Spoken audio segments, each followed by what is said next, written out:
Hi, I'm Jenna Gross. Welcome to Coping Today, a place where we talk about mental health and well-being. Today's topic, trauma. When really bad things happen, life-shattering events that are almost sometimes too difficult to face. But there's another kind of trauma too, and we're going to be talking about both with Dr. Roy Salgado, professor of counseling at the University of Holy Cross. Dr. Roy, most of us can't imagine or maybe have been through those life-threatening, life-shattering events. But there's also another kind of trauma, and we want to talk about both. But first, I think we need a definition, really. Right. And so trauma is when the organism, the individual, experiences a life-threatening event. So there is a moment, an event, an experience where your life is directly impacted, directly threatened, or perceived to be threatened. There are instances where we are perhaps, looking at death's door, if you will, and it's a very traumatic event, and then the brain and the body responds. You go into that mode and you feel threatened. And so because you are, whether it's a fire or a lion or a burglar, some sort of assailant, whatever it is, or natural disaster, where you are thinking, this is my final moment. And so you survive it, but then the impact of that sits with you, and you have that trauma. There's also trauma with perceived life-threatening events. They're not actually life-threatening. You're not threatening. You're not going to die, but the body responds in a similar way because they're that impactful. So you have trauma with a capital T and trauma with a small t. So for example, maybe financial burdens, something where you are going to lose your home, you're going to lose your livelihood. That can be very traumatic, because then how do you feed yourself? How do you put a roof over your head? How do you put clothes on your back and take care of your loved ones? That also too can be very traumatic. Or the loss of a loved one. Maybe it's the natural phases of life and someone in your life has passed, and something to be expected at some point in our lives, that impacts us, and that can have a traumatic impact on us. So we have actual life-threatening events, trauma with a capital T, and perceived threatening events to ourselves or to our lives, trauma with a small t. And then there are a couple of other traumas that we're going to be talking about later on as well as secondary trauma and vicarious trauma that also impact individuals, and the body and the brain responds the same way. It's interesting how brains work, right? And yes. Just to have the same reaction to different things and the same physical reaction because of what you're thinking about it. So when what does a person do? I guess they either continue to live with it, because sometimes I think those traumas are hard to get over by yourself, right? I mean, to get past, not get over, but live on. When you think of trauma to the physical body, you get into a car accident and maybe you break a leg in that accident, and so the leg breaks and it has to be set and it has to heal, and so there's been blunt trauma, there's been physical trauma to that leg. And so that part of the body has been impacted. When a person experiences a life-threatening or perceived life-threatening event, then the brain is the part of the body that is impacted. What's happening with the brain? The neurochemical shakeup in that event, during that event, when all of the chemicals are going through, perhaps are being processed in a different way, and that information is being stored and not being processed in a typical way. The brain processes and stores life-threatening events differently than everyday events. And so the brain now has a trauma. And so things that perhaps would have been stored and processed a certain way, if it's just, buying groceries or completing a task, a life-threatening event is experienced differently by the brain, and it sits with you. And so just like when you are recouped from a broken bone, or your body physically has been impacted or traumatized, it may not be the same afterwards. You will never perhaps have the same type of mobility or right, or it might hurt. Or might hurt. You might have an ache thereafter. It's similar in a psychological trauma where there is the sequelae that follow after an event. Okay, so would it also be like if instead of actually being in an accident, you narrowly avoid the accident and run off the road, but all the same? Because the flood of chemicals and emotions that go through go through nevertheless, because in a moment the body, the senses, the eyes, the ears, all of the senses perceive that information coming through, and the brain starts to react and respond and process that information, try to make sense of that information, and it perceives a life-threatening situation. So the brain is starting to get into that mode and process that moment, that event, as if the organism, as if the individual is being threatened. Okay, so how does one deal with that? Because you don't want to keep reliving it.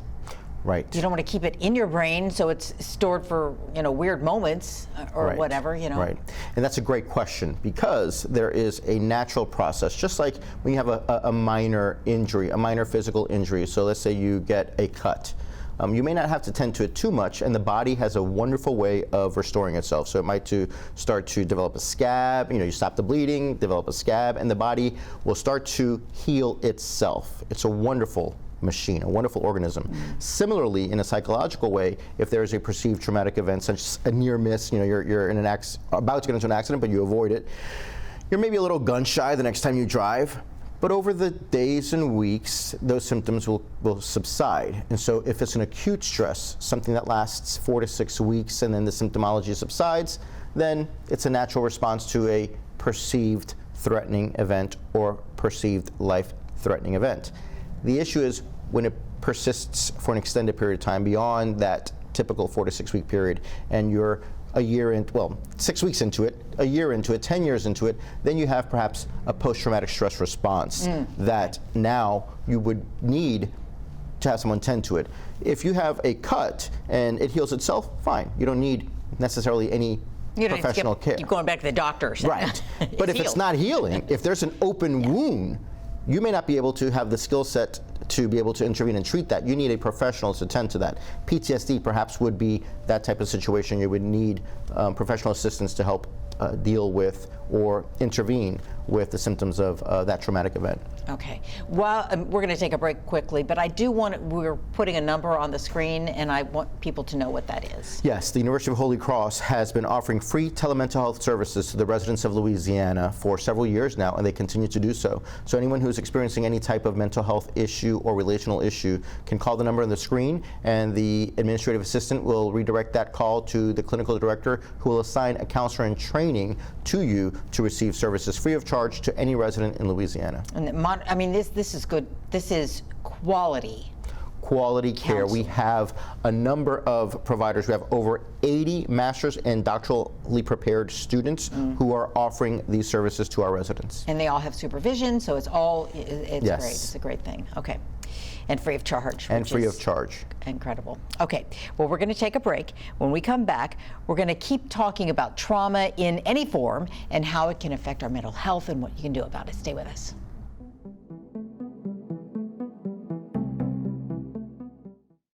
When it comes to family, I always do what's best. My parents taught me that. That's why I called A Place for Mom. Their personalized guidance was what I needed to find senior living for Mom. And their advices to families gave us options based on our needs and budget, guiding us to the decision. I never expected of service to make such a difference. Our service to your family today.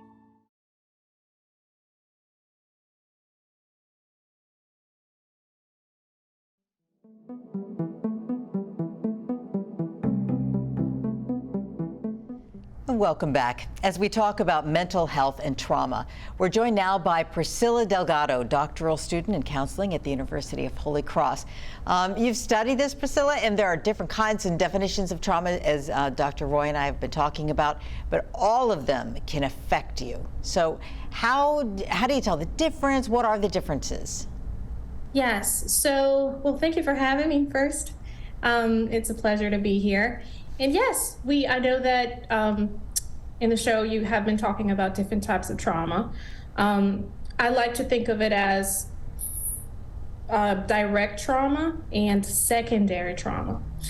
So the direct trauma, I'm sure you have discussed, which are the direct experiences or perceived experiences of threat towards our life. And then we have the secondary trauma, which can be secondary traumatic stress or vicarious traumatization.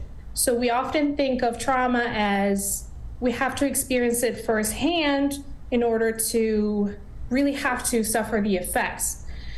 Well, research now is telling us, especially within the last 30 years, that that doesn't necessarily have to be the case. A person can start experiencing the effects of trauma secondhand when they are exposed to details, graphic details of what someone else is going through. So secondary traumatic stress refers to that phenomenon where a person starts experiencing trauma as they hear and help a person. So they start experiencing symptoms that are similar to that direct or that first, the primary victim. And they start thinking about the details of the story they heard. They start losing sleep. They start worrying. They start feeling emotionally distressed, anxious, and that can affect them. And so it's a well-known phenomenon in the mental health field, but it can be experienced by other professionals, by lawyers, persons in the medical field. It can happen it is also seen to happen in those who are closest to trauma victims, like spouses, caregivers, guardians. And then we have Ms. Delgado, I have a couple of questions with regard to that. You know, as a mental health professional yourself, and I as well, you know, we have worked with individuals who have told us stories of their traumatic events, perhaps survivors of domestic violence, sexual assault, human trafficking, stalking, things of that nature. When professionals, as you're alluding to, hear these stories, what are some of the symptoms that you're alluding to that they refer to as well, that they start to experience when they haven't experienced those events themselves? But what might they start to share in line with the individual who actually perceived and experienced the life-threatening event?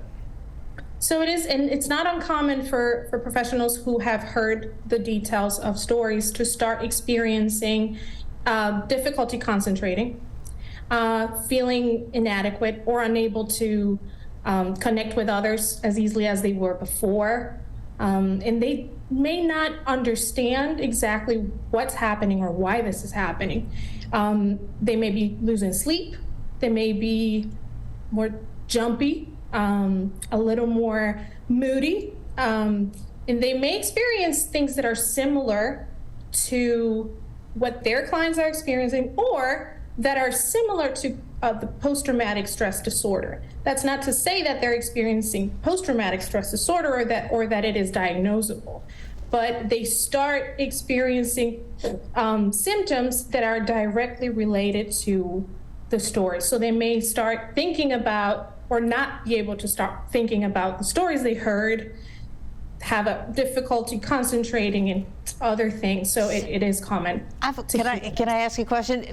Yes. I'm thinking that if I'm going to try to tell somebody what I'm going through, that would be hard, you know, to say, well, I didn't really actually go through anything, but I'm thinking, you know, if you're going to try to help, is it kind of common then to like maybe minimize or not be able to describe what you're feeling? Yes. Oftentimes, well, for primary care victims, it's a burden. They feel a burden as if they were a burden to others. And professionals may not have, they tend to minimize it. I didn't go through this. I shouldn't be experiencing this. Yeah. I'm hearing details of what happened, but this was not my experience. I should be a professional. I shouldn't have to go through this. You know, that's a very interesting thing because, you know, you and I both know of professionals who have experienced vicarious or secondary traumatization, and they hear this and they have nightmares. So you might, you know, work with somebody who has experienced a life-threatening event, and you're hearing their story week after week, or maybe a whole caseload of individuals who have had life-threatening events, in particular sexual assault and things of that nature. And then the nightmares that the provider has as a result of processing that information that they have throughout the week. And so differentiating that between perhaps a loved one, perhaps a spouse whose wife was raped, and then the spouse, they didn't experience the life-threatening event, but the impact that has on them because of what the wife has experienced and what they're going through. And so can you differentiate between vicarious trauma and secondary stress a little bit more in terms of how that looks in different populations? Yes. So the first thing to understand, and that's important to understand, is that it happens through empathic engagement. The research refers to these terms as sort of like the cost of caring. It happens because we're directly involved with these victims, and we care and we want to help. And so it happens, and it can happen in a more acute way, which is secondary traumatic stress. You may go home and dream about what you heard, either your client, significant other, or your customer, whatever it is, say, or it can be a more long-term or cumulative thing.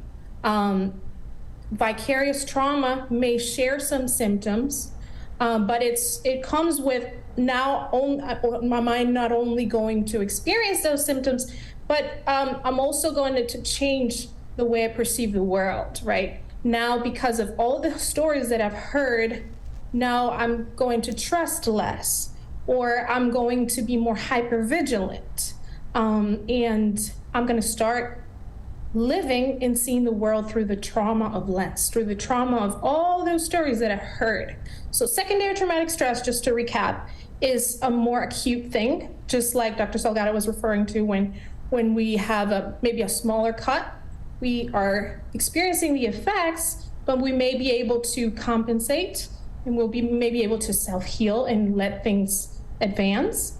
And vicarious trauma may be a more serious long-term effect, where not only are we experiencing symptoms, but also we are starting to perceive the world differently and approach it differently. So we may need some help. That is so interesting, because in one instance, okay, yeah, you've heard stories like we all have about somebody was robbed or broke into their home, or, we live in cities and things like that where those things happen. And so you think, oh, I'm going to take more precautions. But I guess this is like over the top with that. Right. When your daily life activities start to be impacted by the things that you've heard, by the things that others have experienced, you start to really adjust, and then you're experiencing trauma. You've experienced trauma and are responding in a traumatic, you're having a trauma response to situations. So it's not really just, a cautionary tale, and I'm going to make sure my doors are locked. It's like hyped up response. Right. Okay. And where it doesn't necessarily coincide with what is actually happening in your life. And so, it's important that we are all vigilant. We know that we live in cities, and cities unfortunately have high rates of crime. And so we need to be vigilant. We need to stay in well-lit areas and things of that nature. That being said, to what extent have the stories that we've heard through media, through personal stories with others that we have developed an empathy for, that we now are responding as if we've experienced trauma ourselves? We've put ourselves in their place. Right. Okay. And it is not uncommon to hear professionals or others who have high exposure to trauma use their reasons for behaving or responding to common occurrence, day-to-day events, respond with, I know too much, or I've heard too much, I've seen too much. Not so much, this happened to me, and so I'm being cautious. So they're taking the experiences of others in many cases and starting to live life through trauma. Well, that's an interesting thing, where I've seen too much. Right. You've actually heard too much. You may not have seen it. Right. Right. But you've been able to visualize that Right. so many different times that it becomes more a part of you. Right. And when you hear these stories day in and day out, when you become aware of what human beings are capable of doing to other human beings, that impacts yet a third human being. Yeah. I think it's just interesting to me that because everybody's read a book or seen a movie and they're like, oh, that's horrifying, or whatever, or just you hear about what people do to other people. Yeah. And it is, I can see where if you hear that over and over, yeah, that would be so difficult. And it is difficult, when you hear of what people go through. Life has its joys as well. Sure. But we're talking about trauma. Yep.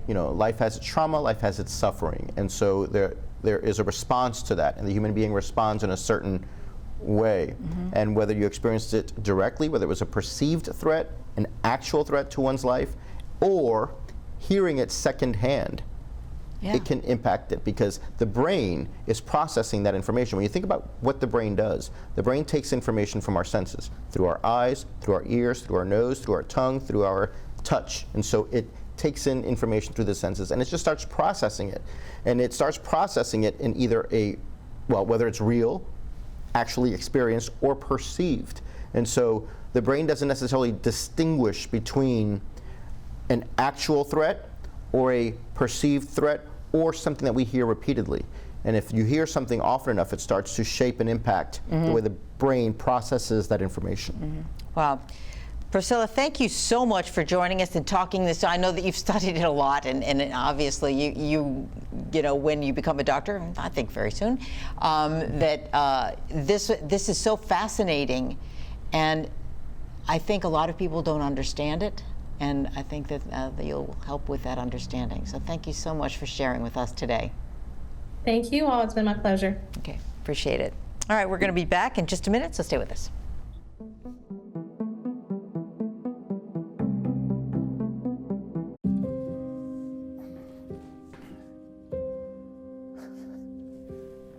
You're there for them. We're here for you. Find free care guides at aarp.org/caregiving.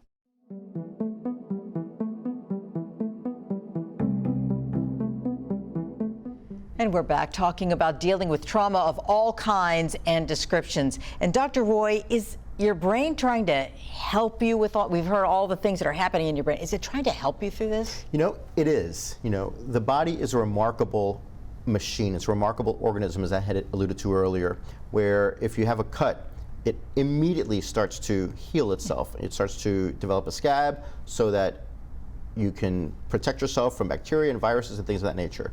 The liver is one of those organs that kind of, you know, if you take a piece of liver out, it regenerates part of it. If you have a bone that fractures or breaks in a certain way, It tries to knit itself back together. And so the body starts to auto-repair in many different ways. The brain, similarly, when it experiences trauma, it's trying to make sense of what has just taken place in order to be able to survive to see another day. Trauma and trauma response is the brain taking that information in. What do I need to do to stay alive? You know, that whole fight or flight, faint or freeze mode that we have discussed before. When you are engaging in the fight or flight mode in a traumatic response, you're in survival mode. When you're in faint or freeze, the information that's coming through is just so much, it's too much, that you are in shock. And you faint or you freeze. Shock looks like that oftentimes, like a deer caught in headlights. Right. It's just so much that the brain is processing. And so the brain tries to compensate and tries to make sense of what's going on, but to such an extent that sometimes it just stops. It just stops. And so the brain, to the extent that it can, depending on what the circumstances are, will make that effort to try to make sense of the situation so that the individual can survive the threatening event. And so beyond that, your brain trying to help itself, sometimes you need other help. Yes. And so that's and something. Beyond that, sometimes you need other help. And so the University of Holy Cross and the Thomas E. Chambers Counseling and Training Center is there for those individuals who just simply perhaps have experienced something beyond acute stress. You know, we all can respond to traumatic events and have it last for a certain period of time, but if it persists for 4, 6 weeks or more, then perhaps a mental health provider is someone that can offer that, and we at the University of Holy Cross are there for those individuals who are experiencing trauma. And I think that's really because there is a point where, yeah, okay, you're going to go through something and you got to get over it a little bit, you know, but there's a point where you need to get other help than just my brain will fix itself. Right, you know. And just like if you get hurt, if you get physically injured, you know, you thought you sprained your ankle and you thought, oh man, I'll walk it off, and you don't go see the doctor for a couple of days, but then it persists and you realize, no, I actually broke. And it needs to be set. So something's wrong. And so, you know, you can kind of let something go for a little bit, but when you realize that it persists, something is wrong that needs to be addressed. So your tip today is? So the tip today is, if you are experiencing trauma and you have that traumatic response that persists for an extended period of time, simply call the Thomas E. Chambers Counseling and Training Center, and the more than 80 mental health providers there will be there to help you through this time. Okay. Great. Well, thank you, Dr. Roy Salgado, for talking through this. And of course, we want to thank our guest today, Priscilla Delgado, and all of your colleagues at the University of Holy Cross for helping. And we want to thank you for watching and being a part of Coping Today.